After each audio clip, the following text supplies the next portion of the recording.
So how's that for some craziness all in one day? A crazy-ass Busch race and a crazy-ass Spurs game, even though the Spurs were on the receiving end. That was one way to welcome me back to watching the games on TV.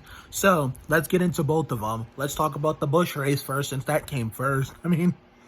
Wow, so I forget, who was the pole sitter today? Oh yeah, the dinger. AJ Allmendinger, the humdinger, was the pole sitter today. Unfortunately, he had a tire go down, but of course, how good of a driver he is in Xfinity. You know how he has had a career resurgence in the Busch Xfinity series. He rallied back, got on onto the lead lap and had a decent finish. I don't know exactly where he finished because I was too busy, trying to get to the Spurs game, waiting for that damn race to end. But my goodness, Noah looked like he had the race won until Jade Buford brought out that caution that basically lost us the race because of the fact that during that second to last pit stop, which we thought was the money stop, we thought there was two or three stops, the 2 or 3 final stops we thought was the true money stop. We had one stop, 2 stop, and the third 3 stops for it to be the money stop. So the third to last money stop, I was screaming at excuse me. Sorry, just got through eating 5.5 burgers for dinner. My apologies. But anyway, I'm screaming at the TV as they're coming into the pits under caution, to Noah, he could hear me through the car, in his car. Don't fuck it up like Fabricio Alberto. What does he do? He fucks it up by overshooting his pit stop. There was no mistake on the pit stop. It was not because of a slow pit stop, not because he sped yet, because he overshot the box like Jimmy did in the 2002 Coke 600 as a rookie in the Power of Pride paint scheme. And somehow, unlike Jimmy, he managed to come back and, being raced for the win. But then, of course, there was another caution. I know the Brandon Jones one was last. I'll get to that in a minute, but I'm trying to remember, who the fuck was that last caution? I'm going to check this shit out like Kevin LePage. So I guess that explains that brain fart I had. Both cautions, the caution, the third to last caution, was for Jade Buford that, cost Noah his big lead. Looked like he had the race won until then. But then Brandon Jones spun on the second to last restart, which, no, it was the third to last restart. I'm sorry. That basically, caused that wild ass crash that involved Brandon, if I still didn't like him, I'd call him the imposter in Jeremy Mayfield's number. But after he shut me up with improvement 2 years ago, he's okay with me now. But anyway, so I think it was after the pit stop when Noah fucked it up like Fabricio Alberto. The caution of Jade Buford was when Noah fucked it up like Fabricio Alberto. Then that next caution was Brandon Jones and Jeremy Mayfield's number spinning out. And they came in for what turned out to be the true money stop, and then I thought they had taken the white flag when, Sheldon, ran into the wall and took, Benny Parsons' nephew with them. And then Brandon steered to the left just to avoid it. And he ended up jerking the car too hard to the left, which made him go sliding into the pit barrels. Imagine if that shit was water instead of sand. I grew up with it, being water when I was a kid in the mid-2000s. Just goes to show the Gen Z NASCAR fans how old I am. But that crash on pit road was something else. Wow.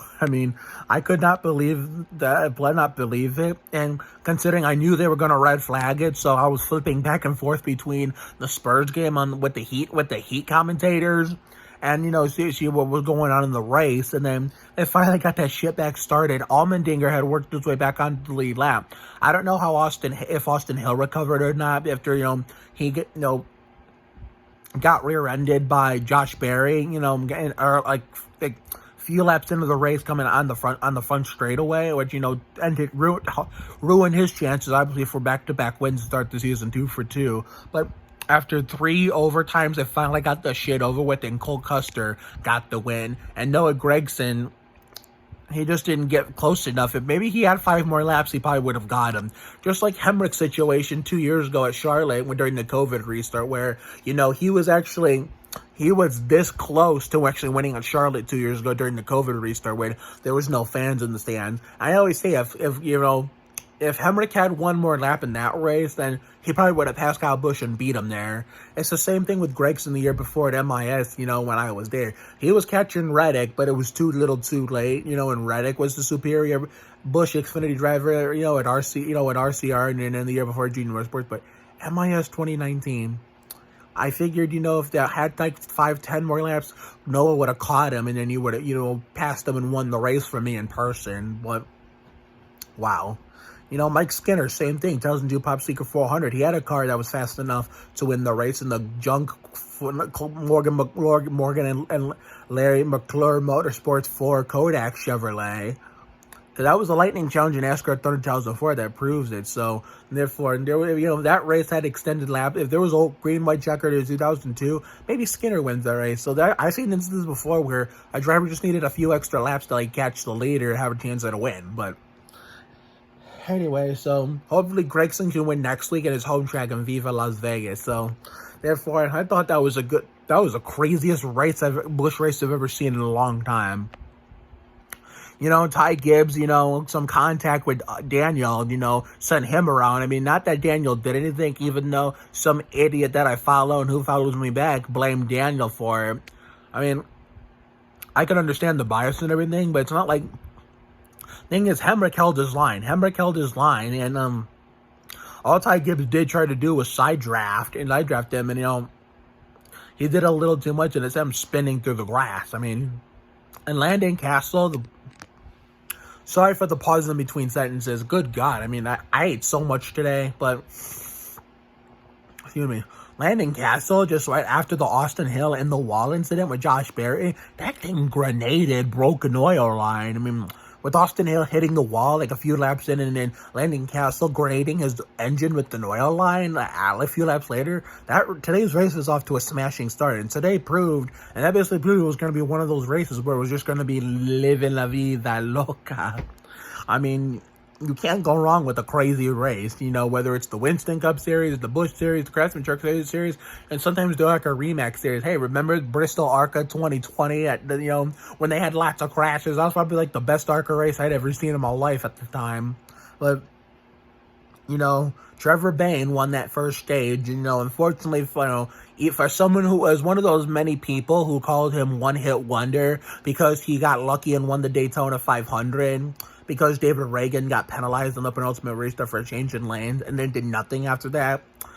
I'm glad he was able to kind of prove me wrong by showing he can compete for wins when given the right equipment, but unfortunately his pit crew dropped the ball, unfortunately. So I felt bad for him. Cole Custer had the car to beat all day with him, so he won stage 2, and it looked like Gregson was going to run away with the win, but then, Jay Buford had to be an idiot and bring out the caution, and then the last 2 cars for the Jeremy Mayfield imposter, Brandon Jones, last 2 cars, and then gave Custer the win. And trying to think, and I know people are slamming Joe Graff Jr. for gnarly, 2 times now that he DNQ'd a race where the team, the car that was his teammate ended up winning the race. Although I can understand Michigan MIS a few years ago when I was there and that happened, but to be fair, who was that gifted him a ride to let him race? Somebody gifted him a ride to let him race. I don't remember, and I don't feel like checking. So if you guys know who gifted him that ride to let him race, comment down below. But you really can't. I get it. He's not that good of a driver. I can understand, but that doesn't affect how good of a person that driver can be, no matter how good or bad they are. I get it. Joe Graff Jr. is not the best of drivers. He's not all that good, but at the same time, he's not a bad guy. He's a really nice guy and loves, knows how to properly interact with the fans, make time for them. That's why he follows them on Twitter. Honest to God, I used to hate him, for just, on and off the track, but it's called growing because of the fact that he followed me, and, I was thinking about, taking him off, But when I saw a bunch of tweets of how good of a person he is, that's when I just, I decided to keep him anyway. But you really can't, like, slam him this time like you did at MIS a couple years ago when, I get it. He failed to make the race and let his own car and his teammate won it. But a team gifted him a ride, just to be in the race. So, to be fair, he did get the race, even though, he DNQ'd. But at the same time, I understand where everybody's coming from when they call him a no-talent hack. So, I get it. But that's then some takeaways from today's Auto Club 300. Now, the debut of the Fiesta outfit, the Spurs Fiesta Tim Duncan jersey. I'm not sure when I'm going to get the black Fiesta. My dad wanted my mom to buy, but my mom doesn't have that kind of money. So when I see my dad for Monday's YouTube video, when we visit my Willow for who would have been his 94th birthday at his grave. So that's going to be Monday's video. I guess I figured it out. I'll talk to him about it then, whether it's on or off camera. But let's get into the almost said Cavs game, Spurs Heat game, before my mom comes in here to go to bed. So, since I was barely paying I barely could focus on the first quarter, it seemed like, and most of the second, because the race would not fucking end, but... Anyway, we were off to a blistering start like always. Both my favorites, Zach Collins and Trey Jones, got the start. Even though Zach was limited to 15 minutes, but he played 1 minute over the limit. But still, Pop did a good job managing him. That's the only good thing he did tonight. I really don't care about the result, honestly, because it was nice to be back and watching those games. But what the fuck was Pop doing, those shitty rotations? First, he takes Lonnie out of the game when he has the hot hand. Then he takes Vassell out of the game when he has the hot hand. And then out of nowhere, even though he put Lonnie back in a few minutes later, he rests randomly. I don't know what, I love that Joe got playing time, but Blondie, he just randomly took Blondie out to give Joe minutes. I like that Joe's getting minutes as a rookie with Primo and Blondie, the three Spurs rookies, the most rookies we've had in a long time. But come on, Pop. Not like Joe was going to make a difference towards the end of the game, but... considering that, we started off hot in the first quarter, and then we pissed it up like Drew Eubanks in the second, and then we mounted a charging comeback in the third quarter. But 2 good quarters, from both halves individually. 1 good quarter in the first half, 1 good quarter in the second half isn't enough to win. You need to play like that all 48 minutes, not for 24 or 36 minutes, all 48 to get the win. But unfortunately, this team does not have that ability, considering that they're missing that one great player, true centered, to be contenders again, to go back to the glory days of Timmy, washed up Robinson, when Duncan came in, washed up old Sean Elliott, washed Avery Johnson, rookie Manu, sophomore young Parker, Brucey, it's going to take a while before we can get back to those glory days again from when I was a kid. And, because don't forget, this team has always been good and almost the entire time I've lived for 28 years.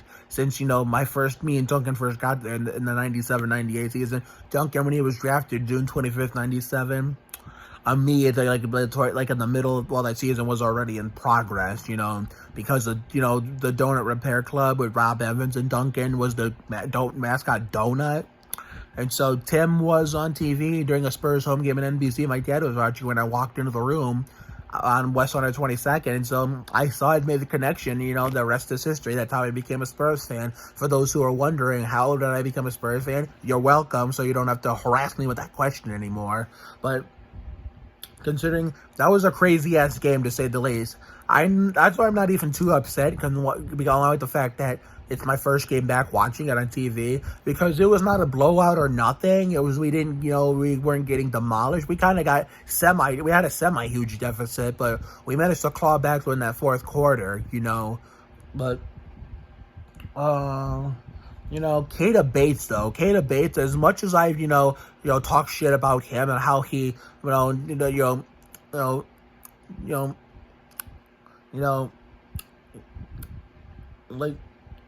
hurts Malik Rose's legacy in the 31. He's been playing a lot of good games as the last few months. The Laker game when we shut down the Staples Center the same way we shut down the Forum, he was the one that was the player of the game and had the best one all game long.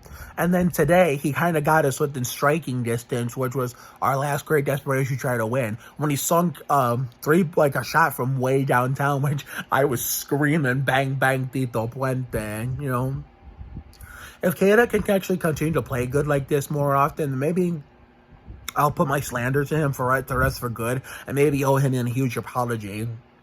I only hope that, if we do, and, one day, if we don't need his services no more, he can actually leave, and no one, once he leaves, no one used the 31 for a long enough time so we can put Malik up in the rafters, The rookies need to stop coming in and using 15, Joe Wieskamp, Quindary Weatherspoon, so we can put Bonner in the rafters, Who else would you need to put in the rafters? Bonner, Malik. Oh yeah, no one uses 8 for a long enough while, especially after Patty Mills is retired. Put 8 in the rafters. So if you put Patty in there, Bonner in there, Malik in there, it's perfect. I know my boy Mike Schmidt from Instagram probably says, Bonner's more likely not going to get hung up, considering that, he didn't put up all that good stats. Stats don't mean anything, honestly. What really matters is the legacy you put on the team, the legacy you build for the team, and the impact you have on them based on how long you've been there. Bonner was there for a long-ass time and won 2 championships with them and made 3 finals. So, I mean, Bowen and, at least, I can understand Bowen did stuff. Avery wasn't too hot either, but yet he still made, put in the rafters. So if they put Avery Johnson in the rafters at the AT&T Center, they can also put Matt Bonner in there. But it was a crazy-ass game. I mean, Canada Bates cut it to 2, and, the Heat before that missed 2 free throws in a row, and I thought we had a chance. And then, that Vincent guy, had the dagger free throws, it creates it by 4, which is the final score. And wow, before I close out this video, I just gotta say, those Heat commentators, they're usually pretty good, but they were pissing me off a lot tonight.